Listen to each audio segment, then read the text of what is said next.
ఈ అదాలత్లో క్రికెటర్ యువరాజ్ సింగ్ గారి మీద ఆరోపణ. ఈయన క్రికెట్ ప్రపంచంలో ఒక ప్లే బాయ్ గా మారిపోయారు. యువరాజ్ చూడండి, ఇది వినడానికి నాకే కొంచెం ఇబ్బందిగా ఉంది. కానీ షారుఖ్ ఖాన్ గారు ఐపీఎల్ అవార్డ్స్ ఇస్తున్నప్పుడు ఆయన ఏమన్నారంటే, యువరాజ్ సింగ్ అంటే అమ్మాయిలందరికీ బాగా పిచ్చి, ఆయన ఇమేజ్ క్యాసనోవా లాంటిదని ఆయన అన్నారు. ఇలా చూడండి, షారుఖ్ ఖాన్ ఒక గొప్ప యాక్టర్. ఆయన యాక్టర్గా మాట్లాడడానికి డబ్బులిస్తారు.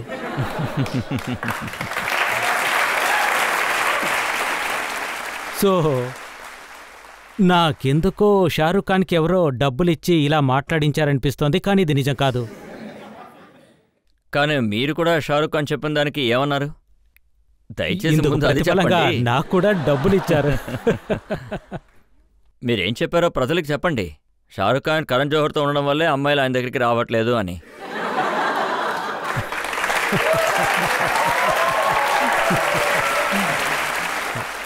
ఇలా చూడండి సార్, మీరు నా మీద ఇంత పెద్ద ఎలిగేషన్ చేశారు, నేను కూడా ఏదో చేయాలి కదా.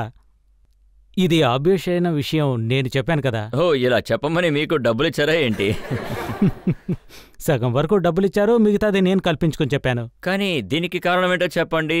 కొద్ది రోజులకు ఒకసారి ఏదో ఒక అమ్మాయితో మీ పేరు వస్తూనే ఉంటుంది. మీడియా వాళ్ళకు డబ్బులిచ్చారు. ఇలా చూడండి, నేను మళ్ళీ ఇదే విషయం చెప్తున్నాను. నేనొక మగాణ్ణి. నేనొక మగాణ్ణని అందరికీ తెలుసు కదా. ఒకవేళ నేను నార్మల్ ఫీలింగ్స్లో ఉన్నట్టయితే, ఒక అబ్బాయిగా కాదు, నేను ఒక నార్మల్ ఫీలింగ్స్లో ఉంటే అమ్మాయికే అట్రాక్ట్ అవుతాను. అదేం తప్పు కాదు. ప్రజలెందుకు ఇంతగా రియాక్ట్ అవుతున్నారో నాకు అర్థం కావట్లేదు. వాళ్ళు ఎవరితో డేట్ చేస్తే వీళ్ళకేంటి, వీళ్ళు కాలేజీ పిల్లలు. అందులో కొంతమందికి గర్ల్ ఫ్రెండ్స్ ఉండొచ్చు, కాలేజీ వెళ్లే వాళ్ళకి గర్ల్ ఫ్రెండ్స్ ఉండొచ్చు, స్కూల్కు వెళ్లే వాళ్ళకు గర్ల్ ఫ్రెండ్ ఉండొచ్చు, వాళ్ళు బయటికి వెళ్తారు. సో ఇదే విధంగా నేను కూడా నార్మల్గా మనిషినే. కాకపోతే నేను దేశం కోసం ఆడతాను కాబట్టి నా గురించి అందరికీ తెలుసు. నేను బయటకు వెళ్తున్నప్పుడు న్యూస్ పేపర్ వల్ల ఇది బయటికి తెలుస్తోంది. మీరు అబ్బాయిని డేట్ చేయకపోవడం చాలా మంచి విషయం.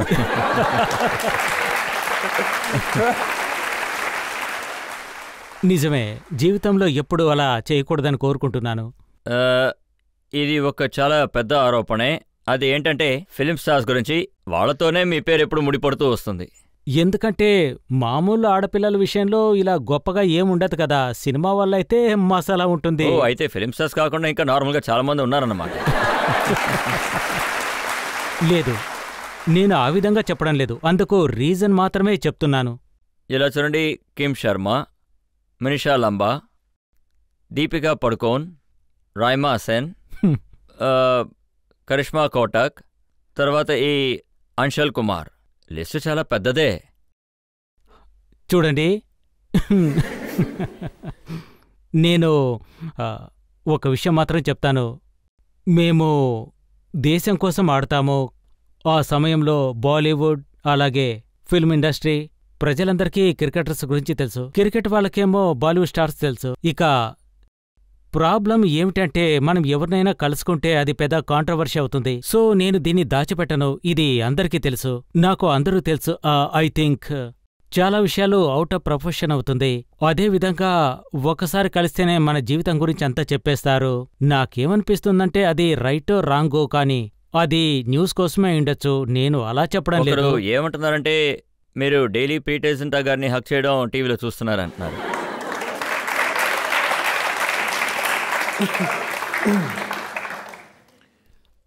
ప్రీతి జింతా గారు పంజాబ్ టీంకు ఓనర్, మా బాస్. సో మేం బాగా ఆడితే వారు చాలా సంతోషపడతారు. సో గత 2 ఏళ్లుగా నేను కెప్టెన్గా ఉన్నాను. నేను బాగా ఆడిన ప్రతిసారి ఆవిడ నా దగ్గరకొచ్చి అలా చేసేది. ప్లేయర్స్ బాగా ఆడారు కాబట్టి. స్టేట్మెంట్ ఏంటంటే, ప్రీతి జింటా ఆవిడని నేను హక్ చేసుకుంటున్నప్పుడు నా ఎనర్జీ లెవెల్స్ ఇంక్రీజ్ అవుతున్నాయి.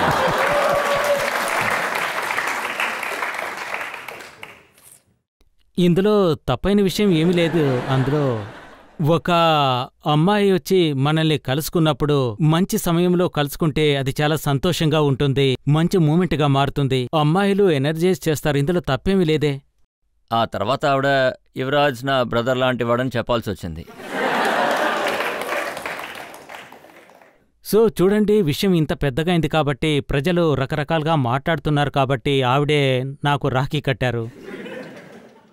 దీపికా పడుకోనే గురించి మీరు ఏమన్నారంటే, తను నా హృదయాన్ని బద్దలు కొట్టింది అన్నారు. నేను చాలా సీరియస్ అన్నారు. నేనెప్పుడు అలా చెప్పలేదు. కాదు, ఒక న్యూస్ పేపర్లో ఒకటి రెండు పత్రికల్లో అలా వస్తుంది, కానీ అదంతా తప్పు. నేను అలాంటి స్టేట్మెంట్ ఇవ్వలేదు. ఇంకొక స్టేట్మెంట్ కూడా వచ్చింది, నాకు ప్రేమలో తేలడం అంటే చాలా ఇష్టం అన్నారు.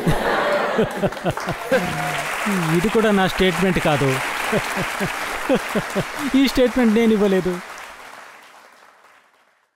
తర్వాత ఇది కూడా ఒకనొక పీరియడ్లో స్ప్రెడ్ అయింది, మీకు ఒక ఇటాలియన్ అమ్మాయికి అఫైర్ నడుస్తుంది అని.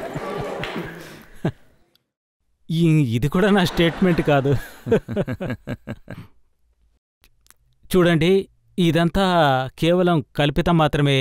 ఇది నిజం కాదు. మీరు కూడా నమ్మకండి. అయితే ఇందులో ఎంతవరకు నిజం ఉంది? 5%. అయితే ఇందులో కూడా నిజం ఉంది కదా. ఎలాగైతే రాఖీ సావంత్ గారు ఒక స్వయంవరం చేశారో మీకు కూడా అలాగే జరుగుతుందా? ఎందుకంటే నేను స్వయంవరం చేసుకుందామనుకున్నాను, కానీ ఇకపై అది సాధ్యం అయ్యేలా లేదు. పేర్ల లిస్టు చూసారంటే ముందుగా ధోని గారి పేరుంది, ఆయనకి పెళ్లి అయిపోయింది. అవును, ఆయనకు పెళ్లి. ఇప్పుడు మోస్ట్ ఎలిజిబుల్ బ్యాచులర్ అంటే అది మీరే. అవును, ఎందుకంటే నాకు ఆ షో చెయ్యాలని లేదు. ఎందుకంటే ఉన్నట్టుండి ఎవరో నన్ను కలుసుకొని పెళ్లి చేసుకుందామంటే నాకు అలాంటివి ఇష్టం ఉండదు. కారణం, వారు మన జీవితం మొత్తం ఉండాలి, మనతో కలిసి ఉండాలి, తన్ని కలుసుకోవాలి, తన మనసు అర్థం చేసుకోవాలి, కాస్త టైం స్పెండ్ చేశాకే అర్థం చేసుకోవాలి. ఈ అమ్మాయితో నా జీవితాంతం కలిసి ఉండాలి, నేను సంతోషంగా ఉండగలనా, ఆ అమ్మాయి సంతోషంగా ఉండగలదా అని. సో నాకు తెలిసి ఇది జీవితంలో పెద్ద స్టెప్. అయితే మీ స్టైల్ ఏంటో కొంచెం చెప్తారా? ఇలా చూడండి, నా స్టైల్ ఏంటంటే అది ఇంతవరకు అలాంటి అమ్మాయి నా జీవితంలో తారసపడలేదనే చెప్తాను. నాకు పార్ట్నర్ దొరకలేదు. లైఫ్ అంతా తనతోనే స్పెండ్ చేసే విధంగా. సమస్య నాలో కూడా ఉందని చెప్పొచ్చు, వాళ్ల మీదే చెప్పలేము. కానీ ఏ రోజైతే నాకు అనిపిస్తుందో ఒక అమ్మాయితో నేను కలిసి జీవించగలనని, అప్పుడు నేను పెళ్లి చేసుకుంటాను. కానీ ఈ విషయం నిజమేనంటారా? మీరు చాలా త్వరగా ఎమోషనల్గా అప్సెట్ అయిపోతారట. నేను ఎమోషనల్లే, కాకపోతే నేను బయటికి చూపించుకోను. సో నా జీవితంలో ఎన్నో సంఘటనలు నాకు మంచి లెసన్స్ నేర్పించాయి. సో ఇప్పుడు నా ఎమోషన్స్ ని నా కంట్రోల్లో ఉంచుకున్నాను. నేను ఇంకొక విషయం కూడా విన్నాను, మీరు ఎప్పుడెప్పుడైతే ఎమోషనల్గా అప్సెట్ అవుతారో అప్పుడు సరిగ్గా మీ అమ్మగారు మీతో పాటు టూర్కి వస్తూ ఉంటారట. లేదు, ఈ విషయంలో మా అమ్మ ఎప్పుడు నాకు తోడుగా రాదు. నేను ఎప్పుడు చెప్పేవాణ్ణి, నా చిన్నప్పుడు నేను ఇండియాకి కెప్టెన్ అయితే నేను మిమ్మల్ని అన్ని చోట్లకు తీసుకువెళ్తానని. సో నాకు ఆ విషయం చాలా ఎమోషనల్గా ఉంటుంది ఎప్పటికీ. మా అమ్మకు క్రికెట్ చూడ్డం అంటే ఇష్టం, మా నాన్నగారు కూడా ఆడారు. అలాగే నేను ఎక్కడ ఆడినా సరే, ఇంగ్లాండ్, ఆస్ట్రేలియా, సౌత్ ఆఫ్రికా, ఎక్కడ ఆడినా సరే అక్కడికొచ్చి చూడడం ఇష్టం. అయితే మీరు కెప్టెన్ అయి ఆవిడ్ని అన్ని చోట్లకు తీసుకెళ్లే రోజులు ఎప్పుడొస్తాయి? చూడండి, ఇది నా చేతుల్లో లేదు. కాకుంటే ప్రతి అబ్బాయికి కోరిక ఉంటుంది దేశం తరపున ఆడాలని, లీడ్ చెయ్యాలని. సార్ నమస్తే. నమస్తే, చెప్పండి. సార్ నా ప్రశ్న ఏంటంటే, అది నా ప్రశ్న కాదు, ఇక్కడున్న ప్రజలందరి ప్రశ్న. ఈ క్రికెటర్స్ ఎందుకు ఫిలిం స్టార్ తోనే అఫైర్స్ పెట్టుకుంటారు? ఫిలిం స్టార్స్ తోట? ఫిలిం స్టార్స్ ఎందుకు అఫైర్ పెట్టుకుంటారు?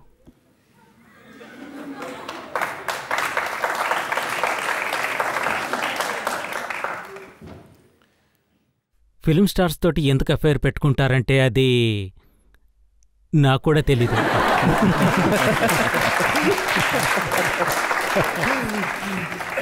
లేదు, ఒకవేళ ఇది నిజమంటారా? ఫిలిం స్టార్సే మీలాంటి వాళ్ళతో అఫైర్లు పెట్టుకుంటారు. ఇది కూడా కారణమై ఉండొచ్చు, తప్పకుండా. ఇది కూడా లేదు, అలాంటిదేం లేదు.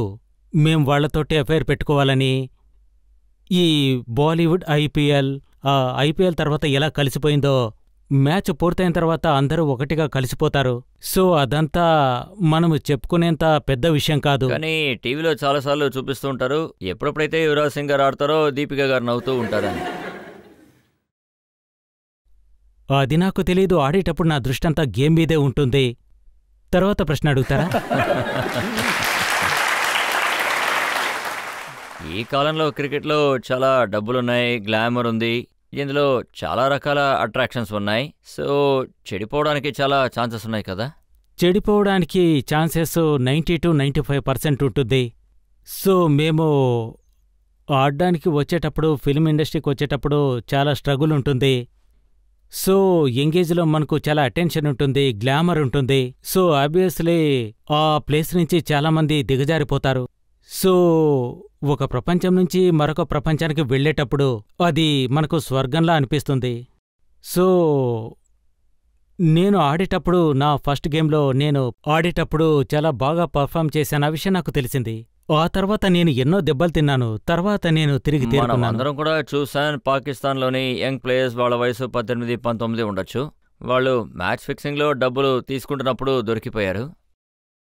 సార్, ఇప్పుడు ఆ విషయం గురించి మాట్లాడాలంటే చాలా సిగ్గనిపిస్తుంది. ఎందుకంటే కంట్రీ కోసం ఆడేటప్పుడు ఇండివిజువల్స్ వాళ్ళు చాలా చిన్న ఏజ్లో ఉన్నారు. వాళ్ళు చాలాసార్లు ఇలా తప్పుడు మార్గంలో వెళతారు. అది చాలా పెద్ద డిస్ట్రాక్షన్. అయినా మన లక్ష్యం ఎప్పుడు గొప్పగా ఉండాలి. నాకు తెలిసినంతవరకు రాత్రి డబ్బు కంటే కూడా నిద్రే చాలా ముఖ్యం. ఎందుకంటే మనము దిండుపైన తలపెట్టి పడుకున్నప్పుడు నిద్ర హాయిగా రావాలి. ఒకవేళ మనము పడుకునేటప్పుడు మన మనసులో బ్యాగేజ్ ఎక్కువగా ఉన్నట్టయితే వాళ్ళు జీవించడానికి అర్హత కోల్పోతారు. నేను రిపోర్ట్స్ చదివాను, వాళ్ళ మనసులో ఉన్న విషయాలు ఇవే. మేము ఐపీఎల్ ఆడతామన్న నమ్మకంతో ఉన్నారు. చాలా డబ్బు వస్తుందన్న నమ్మకంతో వాళ్ళు ఇళ్ళు, కార్లని ఇలా చాలా కమిట్ అయిపోయారు. ఇప్పుడు వాళ్ళకి ఎలాగైనా అప్పు తీర్చాలన్న ప్రెషర్ ఎక్కువ అవుతుంది కదా, అదే అప్పు తీర్చాలని. చూడండి, ఇంత డీటెయిల్డ్గా నేను చదువుకోలేదు. ఏదైనా పని చేసేటప్పుడు మనము ప్రజల అడ్వైస్ తీసుకోవాలి, లేదంటే సీనియర్స్ అడ్వైస్ తీసుకోవాలి. నేనేమంటానంటే జూనియర్ ప్లేయర్స్ అందరూ వాళ్ళ సీనియర్ ప్లేయర్స్ తోటి అడ్వైస్ తీసుకోవాలి. ఎందుకంటే మేము మా లైఫ్లో సచిన్ టెండూల్కర్, సౌరవ్ గంగూలీ, రాహుల్ ద్రావిడ్, అనిల్ కుంబ్లే వీళ్ళు సీనియర్స్. వాళ్ళంతా ఆ సమయంలో పెద్ద ఐకాన్స్. వాళ్ళతో మేము ఎన్నో నేర్చుకున్నాము. ఒకవేళ మిమ్మల్ని ఎవరైనా మ్యాచ్ ఫిక్సింగ్ కోసం వచ్చి అప్రోచ్ అయ్యారంటే అప్పుడు మీరు ఏం చేస్తారు? నాతోటి ఎవరు మ్యాచ్ ఫిక్సింగ్ కోసం రారు.